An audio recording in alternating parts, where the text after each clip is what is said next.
ভেনেজুয়েলার president Nicolas মাদুরোর সঙ্গে মার্কিন প্রেসিডেন্ট ডোনাল্ড ট্রাম্পের দ্বন্দ্ব যেন কিছুতেই মিটছে না।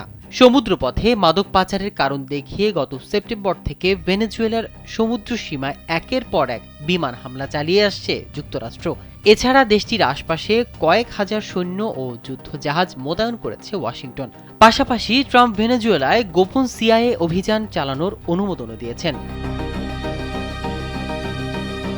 এদিকে ট্রাম্প মাদুরোর মধ্যে দ্বন্দ্ব কমাতে এগিয়েছে ব্রাজিল, কাতার ও তুরস্ক।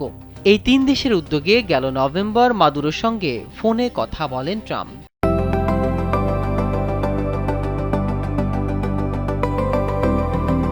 এতে ট্রাম্প সরাসরি মাদুরোকে ক্ষমতা ছাড়ার হুমকি দিয়েছেন। বলেন, ক্ষমতা ছেড়ে অন্য দেশে পালিয়ে যান, তাহলে আপনি নিজেকে এবং কাছের মানুষদের বাঁচাতে পারবেন। আর এর জন্য আপনাকে এখনই দেশ ছাড়তে হবে। আর ওই ফোন আলাপে ট্রাম্প তাৎক্ষণিকভাবে মাদুরোর পদত্যাগ করলে তার স্ত্রী ও ছেলেকে নিরাপদে সরিয়ে নেওয়ারও প্রস্তাব দেন। তবে মাদুরো সঙ্গে সঙ্গেই ক্ষমতা ছাড়তে রাজি হননি, বরং ট্রাম্পকে একের পর এক পাল্টা কিছু প্রস্তাব দিয়েছেন বলে জানিয়েছে গার্ডিয়ান।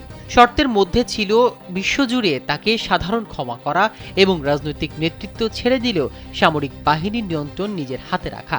তবে ট্রাম্প এতে রাজি না হয়ে গত সপ্তাহে ভেনেজুয়েলার আকাশপথ পুরোপুরি বন্ধ ঘোষণা করেন। এরপর মাদুরো ট্রাম্পকে দ্বিতীয় আরেকটি ফোন কলের জন্য অনুরোধ করেছিলেন। তবে সে অনুরোধে আমেরিকার দিক থেকে কোনো সাড়া পায়নি মাদুরো প্রশাসন। বিশেষজ্ঞরা মনে করছেন, মাদুরোকে আলটিমেটামের হুমকি দিলেও ট্রাম্প সামরিক আগ্রাসনের পথে হাঁটবেন কিনা তা নিয়ে সংশয় রয়েছে। অন্যদিকে ভেনেজুয়েলার প্রশাসন মনে করছেন, যুক্তরাষ্ট্রের সামরিক বাহিনীর এই হুমকি ধাপ্পাবাজি আর কিছুই নয়। 2013 সালে ভেনেজুয়েলার প্রেসিডেন্ট হওয়ার পর থেকে মাদুরো বেশ কয়েকবার চাপের মুখে পড়েছেন। ট্রাম্পের প্রথম দফায়ও কঠোর চাপের মুখে পড়েন মাদুরো। এছাড়া 2018 সালে তাকে হত্যা চেষ্টাও করা হয়।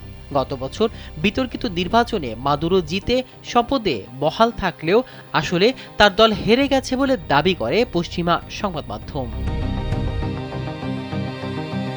মাহমুদুর রহমান সিয়াম, কালবেলা।